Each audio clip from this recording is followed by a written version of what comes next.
Well, good morning again. I wonder if those, here we go with that pocket again. I'm going to move over just a little bit so that you might be able to hear me. I wonder if those who call us up on the internet and with a faithful testing 1, 2, testing 1, 2, testing 1, 2. Is that better? I'll just follow you. Thank you. And I follow Jesus, so you follow me in following Jesus. What a good thing. I wonder sometimes if somebody tunes in the first time and they say, well, that's the first, Move your mic. that's the,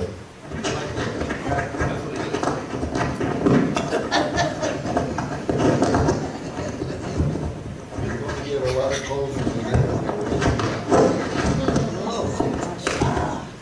testing 1, 2. Is that better?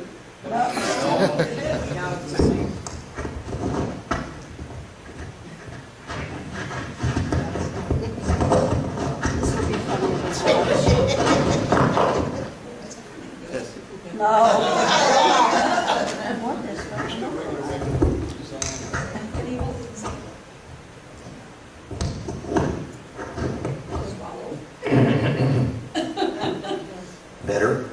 Yes, right now. Don't move. Don't move. Read my mouth. Yeah, don't move your mouth. Don't move your hands.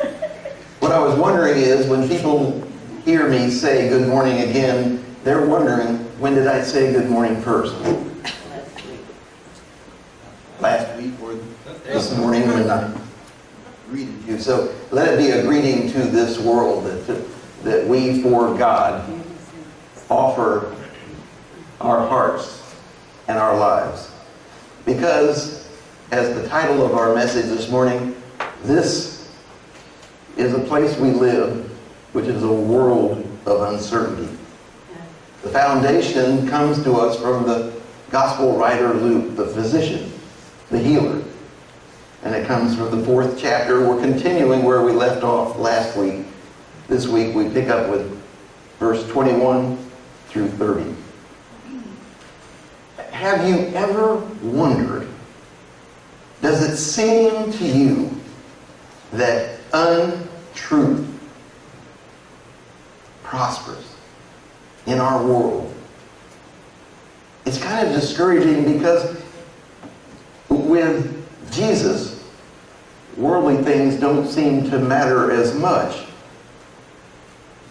And that adage, that old adage we've heard so many times, time heals all wounds.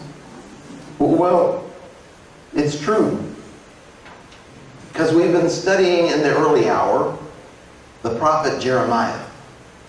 And we see the impossible task that Jeremiah had of sharing bad news.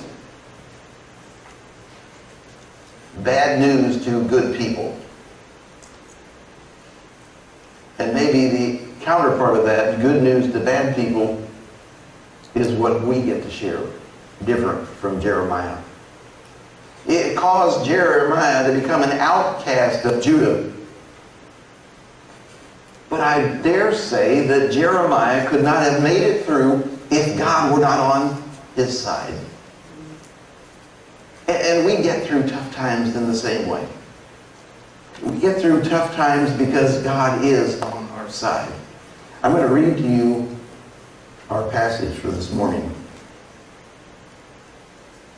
The Gospel of Luke, the 4th chapter, 21 through 30. We left off last week with these words from Christ. Today, this scripture is fulfilled in your hearing. Wow, think of the statement that Jesus just made. The scriptures are fulfilled in your hearing. You see, all spoke well of him. And were amazed at the gracious words that came from his lips. Isn't this Joseph's son, they asked? Jesus said to them, surely you will quote this proverb to me. Physician, heal yourself. Do here in your hometown what we have heard that you did in Capernaum. And I tell you the truth. He continued, no prophet is accepted in his hometown. I assure you that there were many widows in Israel with Elijah's time, when the sky was shut for 3.5 years, and there was a severe famine throughout the world, and Elijah was not sent to any of them, but to a widow in Zarephath, in the region of Sidon. And there were many in Israel with leprosy in the time of Elisha, the prophet, yet none of them was cleansed, only Naaman the Syrian. All the people in the synagogue were furious when they heard this, and they got up and they drove him out of town and took him to the brow of the hill on which the town was built in order to throw him down the cliff. But he walked right through the crowd and went on his way. It is the word of God for the people of God. Thanks be to God. Thanks be to God. It's always a hard pill to swallow, rejection. You've no doubt faced that at some times in your life. The door slammed in your face. But the question comes this morning. Have you ever been rejected while you're trying to share the love of God to someone in physical or emotional needs? And over the time, Candy and I have tried several things to enhance our financial growth and abilities. We've taken on several times opportunities to reach out to the world to share good things with people. What I'm talking about is the financial success that we saw in the pamphlet of multi-level marketing. Okay, we tried a couple of times with Emily. How did that work out for you? We went to training. We did everything we were supposed to. We invested up front. And during one of the trainings, they had this poster on an easel. And it was big enough to where we could see that there were 100 boxes. They started like this big, and each one got a little smaller, a little smaller. Each one of them had a word inside of it. No. No. No, no, no, no, no. 99 times no, but down in the bottom, there was a little box about this big with a red yes. A red yes. Because always the next one may be the yes. It may not take you 99 times to get a yes. So we go into the world with a message in our heart, knowing that maybe this time the answer will be yes. When I graduated from Emory Graduate School, for ordination, we were all required to go into the community to become chaplains in the local hospital. At that point, we were appointed to North Tampa, so my appointment was to Tampa General Hospital. If you've ever been down that way, it's a beautiful hospital right there on this little island. How much better could it be? Well, they're known for several things. They're known to be a pediatric cancer treatment. They're a level 1 trauma center. And they have one of 3 verified burn units in the southeastern United States. So the head of our organization assigned us to floors in the hospital, and each one of us was given 2. So I prayed very quickly, Lord, don't send me to the pediatric oncology, babies with cancer. Don't. Lord, don't send me to the burn unit. Don't. Think of what I can do in this hospital if you send me where I want to go. I wonder if Jeremiah ever prayed that prayer. I was assigned first pediatric oncology and second the burn unit. Like Jeremiah, I called out to God, what have I done? I've tried to do everything that you've called me to do.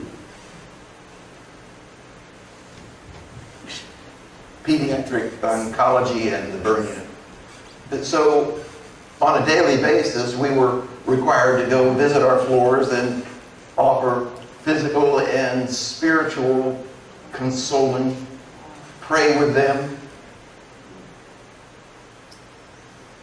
Did I mention this was first in my ministry? And I walked into this burn unit patient. He'd been flown in the night before from somewhere way away. He was burned over 80% of his body. Almost all of him was in bandages. A few things were outside of the bandages, but they were charred. He had only one use of any part of his body. It was with pain, but he could use his left hand. And I came into his room to pray with him, to see if I could offer him some eternal peace. And as I got closer to the side of his bed, he grabbed the Bible and he threw it out the door and told me to get out and take my God with him. Because you see, he was not in a good place with God. So often we take the responsibility of our own actions and put them on God. He didn't want any part of God. It was his predicament that he blamed on God. Rejection is difficult no matter where it comes from. That was the most cruel rejection of my life. I can still see his face.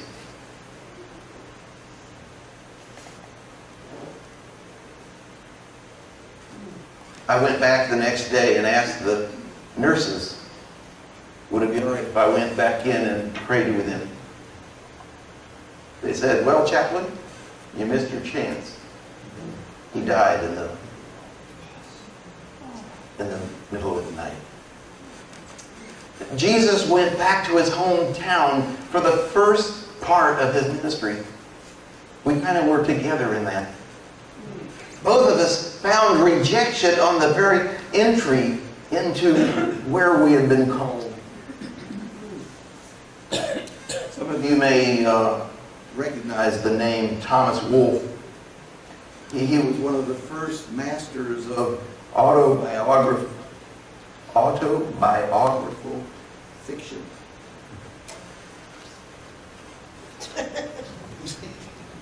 Let me just say it this way. He was North Carolina's most famous author. He died at 38 from tuberculosis. But he was infamous in his writings. You may recognize one of his quotes. You can never go home again. You can never go home again. That's what Jesus did first. He went home again. And even for Jesus, he recognized that no prophet is accepted in his hometown. Rejection is difficult at best. The manager of the Grand Ole Opry, he fired Elvis Presley after his first performance. Told him to go back to truck driving. He said, you've got no future in this business. Remember the name Steve Jobs? He was fired by Apple. Guess who created Apple? Did you ever hear of the movie Carrie? Yes. Stephen King's novel? It was 30 times that he went forward to get that movie, that book, that play, accepted 30 times. And it became one of the biggest box office hits. And became a Broadway sellout. Poor Fred. Lord, I'm trying. I've always heard that if you bring somebody in that lives further than 50 miles from where you are, they're an expert. Jesus went back to his hometown, 0 miles, and he was rejected. But not at first, was he? He read the scriptures. He read Isaiah. And as he opened the scrolls and read to the people, they swelled with pride. Isn't this Joe and Mary's son? Our hometown? But then he followed with the message that made them so angry they were willing to throw him off a cliff. And they took that direction from Deuteronomy, the 13th chapter of Deuteronomy. False prophets must be put to death.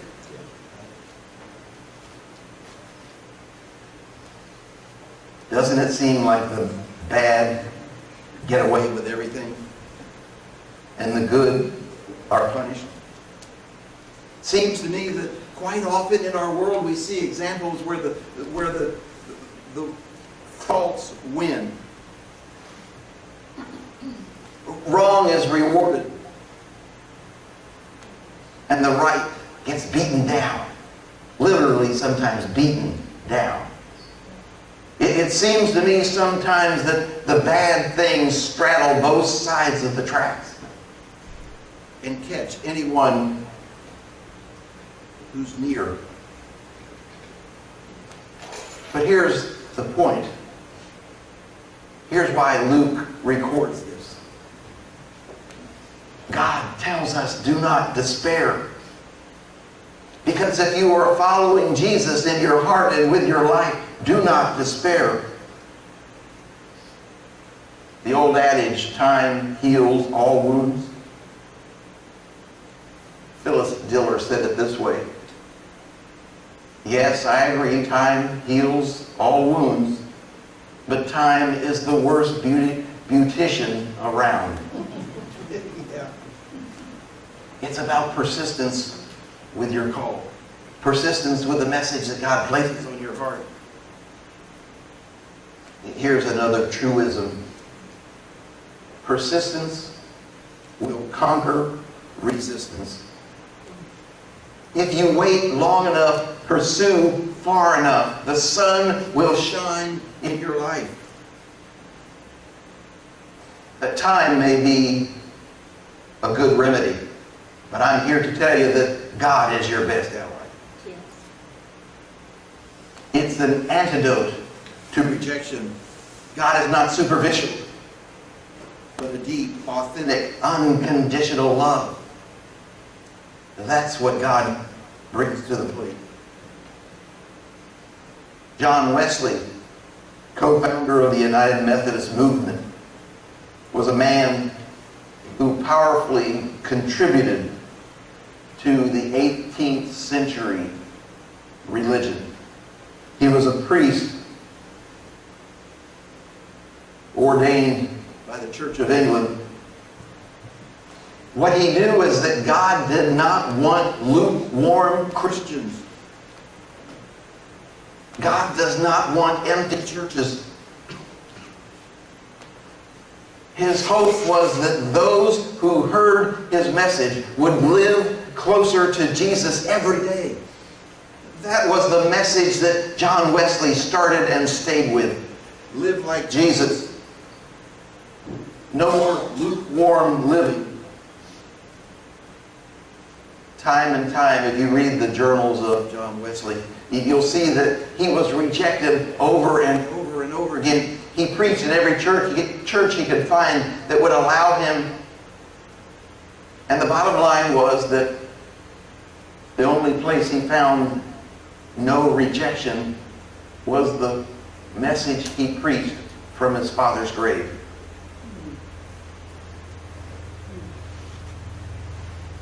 He was thrown out of more churches than we can count.